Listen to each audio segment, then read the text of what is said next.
It's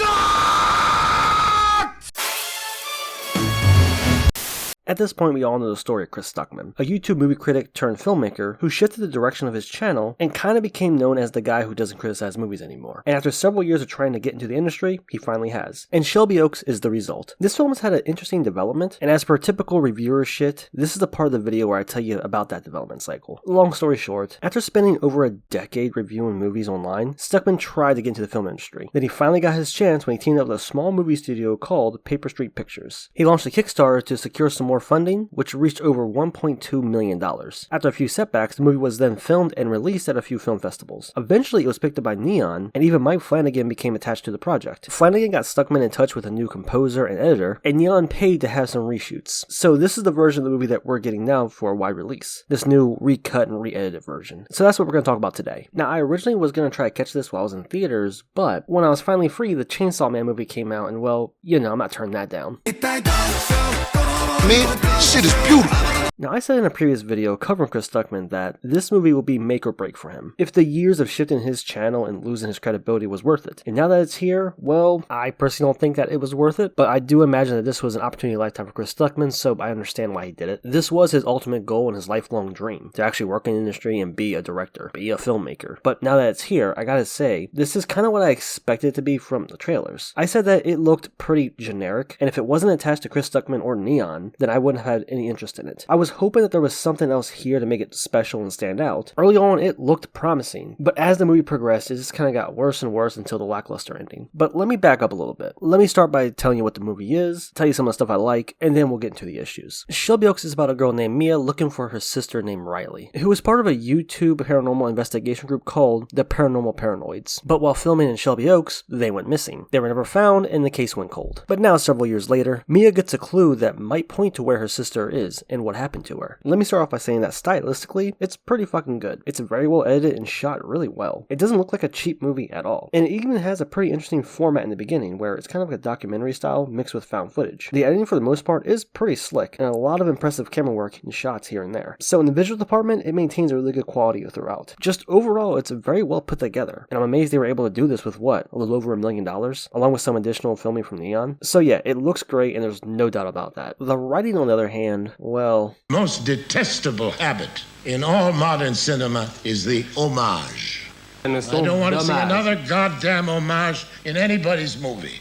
So this is really what I want to talk about, and where my issues arise. For how well made and polished this movie is, its writing and story just drags it all down. This is pretty much as cliche as you would expect. It's actually surprising how derivative and familiar this whole movie feels. You've seen this kind of movie before, filled with the same tropes and cliches, which many people have pointed out is kind of ironic and a little funny in a way. Stuckmann has spent years online critiquing movies and calling out some bad filmmaking practices, tropes, cliches, but despite this, his own movie suffers from the same issues, often fall into the same exact trappings. Like for example, the first 16 minutes of this movie is straight exposition dumping, which at first it was kind of cool because it was presented in a documentary style, so it had a great presentation. But after 5 minutes, it just kept going and going and going until it finally ends and the actual movie starts. It just tells us so much information. Like, it's basically Mia and her sister's whole backstory on screen, and really just lays the foundation for the entire movie. But I feel like some of this information could have been implemented somewhere else in the movie, instead of being front-loaded in the beginning. Like, it's literally just 15 minutes of the main character Mia just telling you everything. Where I feel like they could have just shown us some of this stuff later on in the film, as she's doing her investigation. Also, the writing for the characters aren't really that great. Not only is the dialogue pretty mid at best, the actual characters themselves just aren't that interesting. Like the husband, for example, he's literally just there for Mia to explain her findings to the audience. The guy's dull as hell. It's not really the actor's fault. He's literally given nothing to work with. He's literally there to be like, you need help, and then he just disappears for most of the movie. Like, it makes you wonder, why is he even really here when he doesn't come into play at all? In the beginning of the movie, they do mention that there is issues between them, but it's only brought up in the sea exposition in the beginning, and it's never dived that much into again later on. And unfortunately, the main character, Mia, suffers the same issues as the husband. She's dull and really isn't given much to work with. They spend so much time telling you how close her and her sister are, and how torn and sad she is, instead of actually really showing it in the movie. And it's a shame because the actress isn't that bad. There just isn't much for her to work with here. She's literally here just to drop exposition in the beginning, and then get scared later on. Also, she's a bit dumb. Like, there comes a point in the movie where she actively puts puts herself in harm's way, and it doesn't make any sense why she did it. I mean, I get why, because there wouldn't be a movie or mystery or scares of some kind if the character was more rational. Generally in horror movies, I usually have to assume that the character will inevitably do a few things that seem unreasonable, or else there wouldn't be much of a movie. But here, it's kind of like glaringly dumb. You see, at one point she notices a clue in a video related to her sister. Instead of waiting until, the sun is up, she decided to drive to an abandoned prison in the middle of the night. Fucking what? That's literally the worst possible time to go. I get that she thinks that she's onto something, but like, it can't wait until the sun is up. Keep in mind, this is also after she finds more paranormal and demonic stuff related to her sister. So this is just even worse. And then of course she has a scary encounter in the prison. So she then decides to go to the creepy fair that's in town in the same night. Like, what? Really? Also, she didn't tell anyone where she was going either. And smartphones exist in this movie, so she has a way to reach out to people. Hell, she could have told her husband, who's in the same house as her. But nope, nothing. Now, I get why her being at these places at night is better for the movie, because it's scarier. But from a story and writing standpoint, it's just plain dumb. Again, this is all stuff Stuckmann has criticized movies for in the past, so to see it here is kind of funny. I guess it's one of those things where if he's viewing it in another movie, he can see the issues with it, but when making his own, he has to do the same exact thing because he couldn't think of a way to make it make more sense. I'm not mad, I actually think it's really funny. Now, I mentioned that the trailers made the movie look a little generic, and after seeing it, I gotta say the movie really is. Despite how well made it looks, it mostly follows all the same beats that you've seen in other movies before. You even got the whole main character goes to a library to investigate scene. I was surprised just how stale it got. Seriously, after 30 or 40 minutes, it mostly just shifts to your typical paranormal / lost sibling type of story you expect. I mean, there was a decent reveal towards the end, but it didn't blow me away. And with the way the story was going and with the type of character you meet, you kind of figured there was going to be some sort of twist or reveal. But even that also serves as a bit of an info dump because the actual investigation that Mia does in this movie is pretty lacking. Like, seriously, she comes across a photo album that basically spells everything out for you because there really wouldn't have been a way for her to figure out the rest of the mystery around her sister on her own. But anyway, besides the setup, nothing really stands out here. Even the jump scares become pretty predictable, with having some loud music cues to startle you. Which is strange because, again, this is something that Stuckmann has criticized in the past. Lazy, boring jump scares. And it's even weirder because there are a few moments that were genuinely pretty creepy. Smaller, simpler things that I wish the movie had more of. The movie hits a point where it all just kind of feels samey, like I've seen this movie before. Now, tropes and cliches and familiar story beats and storylines are fine. I've said before that everything is a derivative of a derivative and inspired by something else. It's really just what kind of spin you put on it that makes it stand out. But man, this one just really gets dull pretty quickly, with only the first 30 minutes being interesting. And the ending itself was,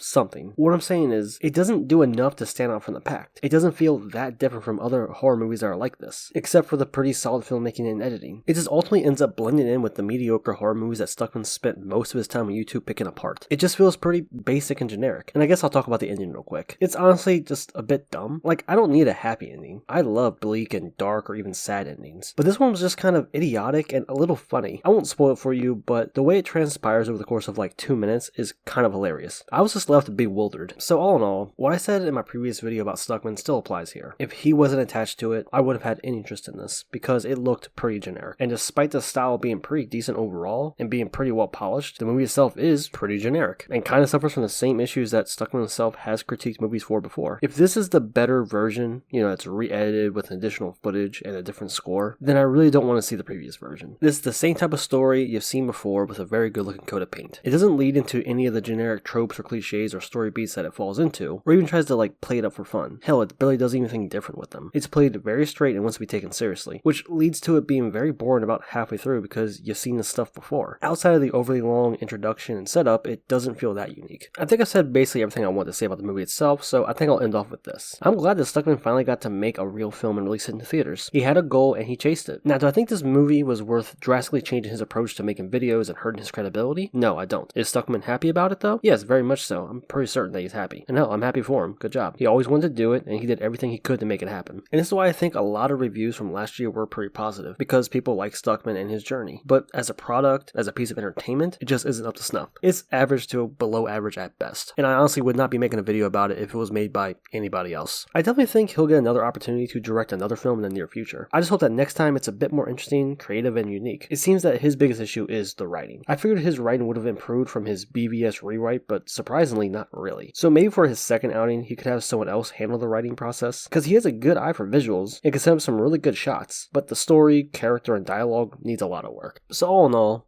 I wasn't Stuckmanized. It's for me to just say I saw the last song. That's about as gay as a dude in a thong.